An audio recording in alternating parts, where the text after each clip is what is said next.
Mike says that PFF credited Bosa with 14 pressures in the game. Ben Ross tweeted this: fewest points allowed, Niners 46, Bills 58, Cowboys 62. By the way, Lions 141. Seems like a lot more. Josh Dubow, noted Raider reporter, wrote, Niners Nick Bosa joins Rashawn Gary and Matt Judon as the only players with at least one sack in all 4 games this year. He's the first 49ers player ever with at least one sack in each of the first 4 games of the season. And as we know, a 1 sack per game pace is way better than a 1 touchdown per game pace. And it does feel like for every 1 Nick gets, he's close to having 3. You know what we got to keep an eye on? Bosa sacks, Jimmy Garoppolo touchdown passes. What number's higher? I mean, to me, Bosa could get to 20. I have a hard time seeing Jimmy get to 20. Bosa is, how does he, it really, when you watch him play, you go, how does he only walk away with 1 sack? Did you notice, do you remember like the peak of Khalil's power? I think it was the year he got Defensive Player of the Year and All-Pro at multiple positions. People forget. I mean, I don't know how many people were watching the Raiders. Actually, they were a pretty good team that year. He'd come off the field. He would just take some series off. Part of it, he was just exhausted. I don't have a snap count in front of me, but I swear to God, I kept looking up, especially once Armstead got hurt. Kinlaw didn't play. It's like, they're going to have to give. It didn't feel like the guy got tired. Every time I looked, 97 was still, they were rotating the other 3 guys. 97 was just a machine. I don't think he fatigues. I mean, guy, we all know how great a shape he's in. But with the pass rushers, I don't care. And listen, Khalil Mack was in elite shape too. Like it's normal to like take a series or just like a couple plays off. Every time I looked up, 97 was one of the 4 guys up front. Every single time. It felt like he never came out of the game. I'm sure he did, but that had to be one of his higher snap counts of his career. Because every time I looked up, 97 was on one of the edges. And they threw the ball a ton, so it was pass rush nonstop, right? You throw the ball 48 times, you're running. And they're just throwing the ball a ton. But it nuts. I mean, it felt like they would just open up like a manhole and 2 more defensive linemen would just appear and they would just rush the passer. At one point, I'm like, is Drake Jackson here today? Everyone else is making plays. And then Drake Jackson made a play. That was a sweet play. That wasn't a criticism of him. I just mean that so many guys were making plays over the course of the game that it was like there's not enough plays for everybody to make. Ebekam's flying around. You and I, the first time we laid eyes on Menahu in person, we're like, this. If you told me that was the Niners' first round top 10 pick, you'd believe him. He looked fantastic. Armstead Ridgeway made a play.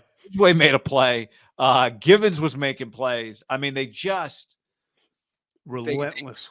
They were relentless. They really relentless. It is, and then I'm not the biggest fan when you have such a great 4-man pass rush, especially with, a very talented quarterback and talented, it might just be Kupp and Higbee, but still, like those guys have beat the Niners before. I don't think I'd ever blitz. And part of what makes Fred so special is like he made a sweet PBU today. Like I like him back. Now, I know he did. I don't know if he got credit for the sack, but he was in. Obviously, he can land the quarterback or add pressure. But I think I would just trust my unit. And I would just be like, I don't think my corners are playing well. Yeah. I got the Polynesian Ronnie Lott dominating.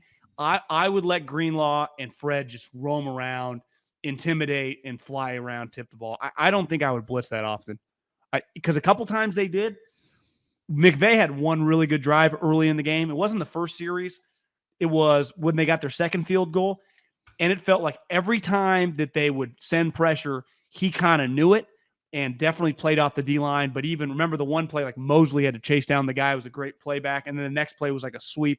It was an unreal back-to-back play calls by McVay. Perfect play calls. Yeah. Now, they ended up stopping them. And the most important part, yards are the most overrated thing in defense. The only thing that matters is points. You hold the field goals, not touchdowns. Those are huge wins. But like, and he's clearly one of the better play callers. So unless now you do play Andy Reid this year and you play McVay again, most play callers don't have that in the bag.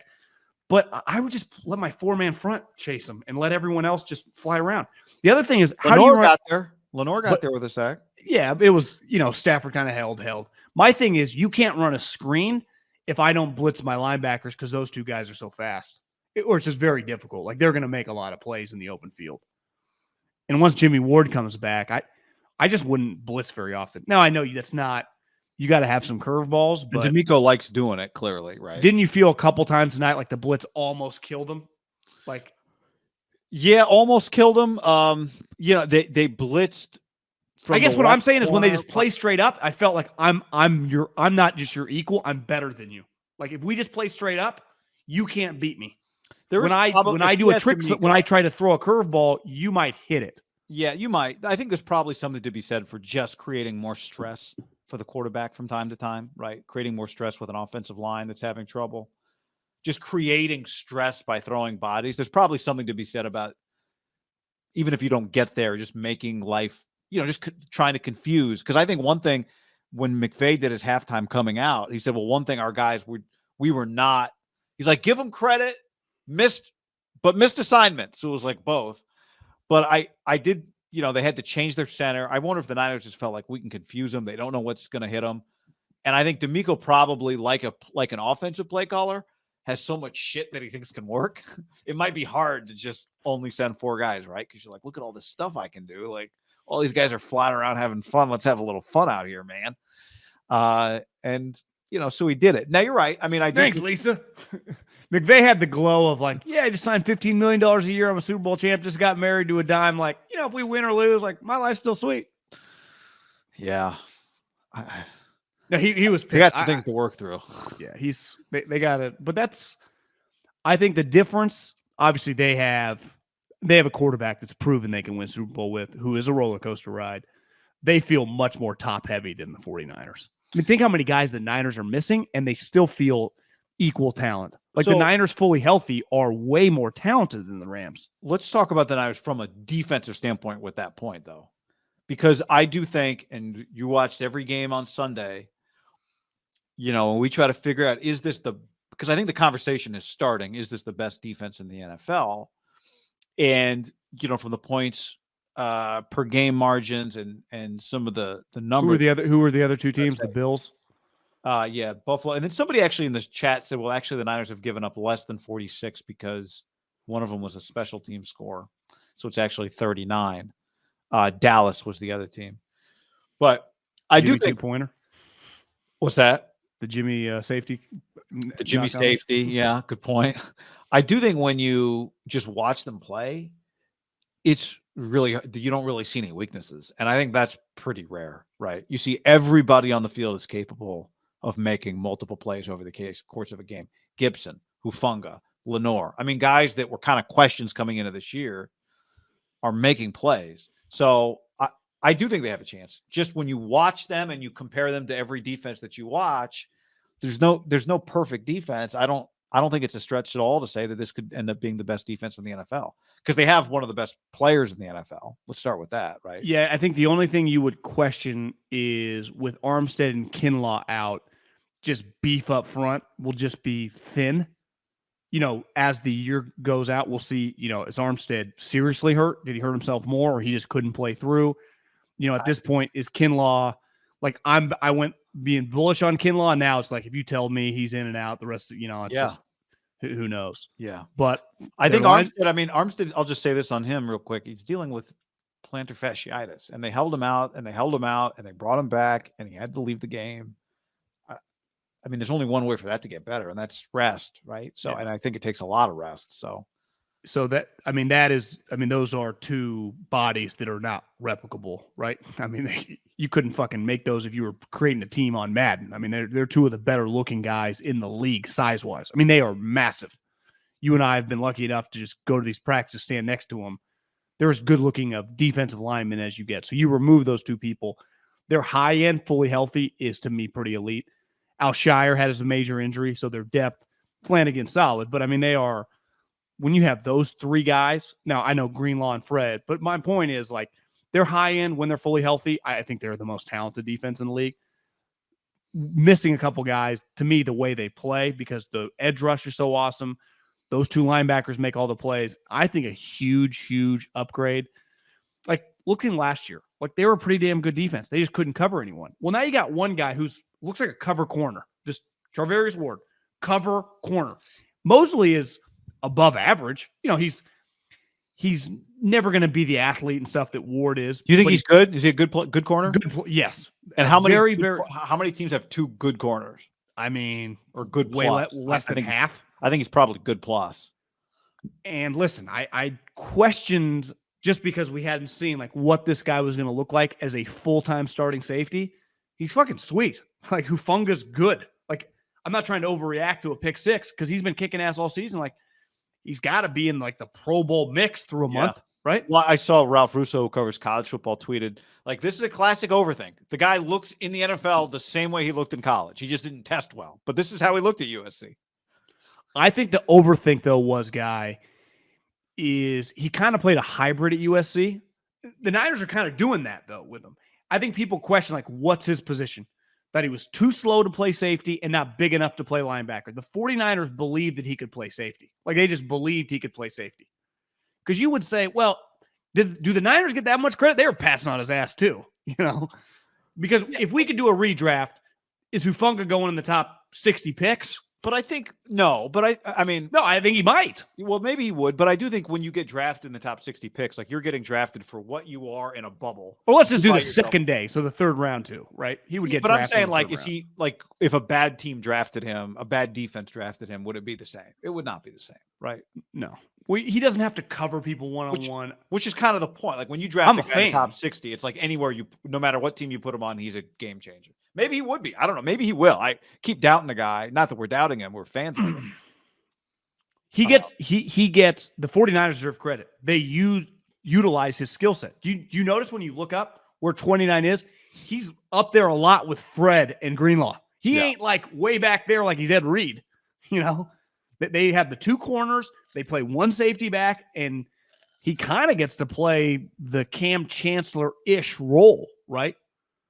What they used to do with Dante Whitner, just play to the guy's strengths. He's a great tackler. He's a great run defender, and just let his instincts happen. His instincts. He's smart. Like, he had that pick. He had Matthew Stafford picked before he picked off the ball. I think the Russo guys tweet, though, if you did watch USC, which even in their down moments, a lot of people pay attention to him, he fucking made plays all over the place. Yeah. Like, Drake, it was clear, like, if you're like a football nerd, you're like, he's got the bend, he's got the burst. But you could be my mom and be like, did 15 just have 17 tackles that game? Like, he just made all their plays. He just made all their tackles. Plus, you notice him because of his hair. Your mom would notice him. Yeah, great hair. Has he got a hair commercial deal around the corner, you think? You know? Will he end up in the Palomalu commercial? Wouldn't that be sweet? You can't watch a commercial without seeing Mahomes or Herbert at this point. Did you ever see Andy's commercial live? I did. On there? It's very good. It's where he's drawing the mustache. That's good. And I saw the Palomalu one, which is very good. Gage gave us $2.79 Canadian to ask for our thoughts on the Eagles defense, and that's defense with a C. Thank you, Gage. Can we do some math to know the importance of this? I did a little. I did the math already. It's $2.05. So there you go. Eagles defense. I mean, that's a top 5 defense, right? Well, I think I was watching some of their game against the Jags. They have two corners, Slay, and they signed Bradbury, the dude that was on the Giants and the Panthers. He had a pick. They also traded for the dude on the Saints. Like, they got good DBs. Their D-line is just healthy. So I would say Bosa is the best player of the two groups. They definitely have a little more name recognition. You know, Reddick, Fletcher Cox is still Graham, there. They signed Hassan Reddick, who's like a pass rusher who's kicking ass. They got this with Nakobe Dean. I just think that he didn't win the starting job, but he's played in one game. Maybe he's banged up. Maybe he's a healthy scratch. I don't know. Jordan Davis. I mean, the Niners you just want that body. To me, when you have Jordan Davis, when you have Kinlaw, it just takes a little pressure off everyone because they take up some space. And that's where if Kinlaw, I feel very, very good about this defense. If Kinlaw's just around, just a body, giving me 25 snaps, just on early downs. Yeah, I mean, it feels like it might just be kind of maybe not quite the D Ford situation, but it's going to be a weekly management of his knee. And I think you have to start thinking. The good thing for them is they've developed so many other interior defensive linemen, but you have to start thinking about them not as a first round pick. I think they deserve a lot of credit. You know, if you think about their biggest free agent signings over the years, Juszczyk was, they actually got shit early on. They were shitty. They're like, you're going to pay a fullback this much. He's going to be on the team probably till he retires. Trent was a pretty easy one because he kind of forced his way here, and then they had no choice. They had to re-sign him and basically pay him whatever he wanted. The Ward was one of their first, like, kind of big money. I guess Alex Mack, not really. They didn't have to pay him that much. I think Ward's one of their biggest signings of the Kyle John era. And it's been basically a plug-and-play move, it feels like, right? And plug-and-play, huge upgrade for what they needed. He's been everything. And I mean, he's been better than I would have expected. Like, because I gave you a little leeway at corner. Like, you're allowed to trip and give up a touchdown here. It's hard. He's, like, making incredible PBUs. And just, it feels like if you watch, I like to, little pro tip, I don't know if you did this tonight with 2 screens, I like to put TV2 like 5 seconds behind. And you can just watch the play, and then you can watch the play again after you know what happened. So it's hard because he disappears from the screen, but there'll just be times like, where's Ward? And he would not, after the snap, you wouldn't see him again because the ball didn't go near him.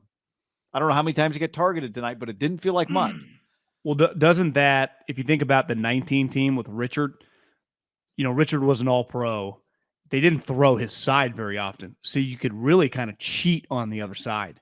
Yeah. The safety can cheat. When you feel you can lock down a side with a corner, you basically can overload the other side. To me, that's a huge help. That's where you can cheat on your defense. So as Ward, it doesn't feel, one thing about this defense, and Richard, remember, used to argue this, they don't change sides. Like, Jalen's all over the place. Sometimes Jalen's in the slot, sometimes on the left, sometimes on the right, sometimes he's blitzing. You're like, you just kind of look like, where's the big corner? The 49ers corners, Mosley stays to, if you're looking at them, the offense to the left, Ward's on the right. That's just where they are. And Richard's like, that's the way you play defense. He was adamant about that. But in fairness to him, it's what works. And it's what's working now. It is what worked. And Jalen's like, yeah, if I can just do whatever I want.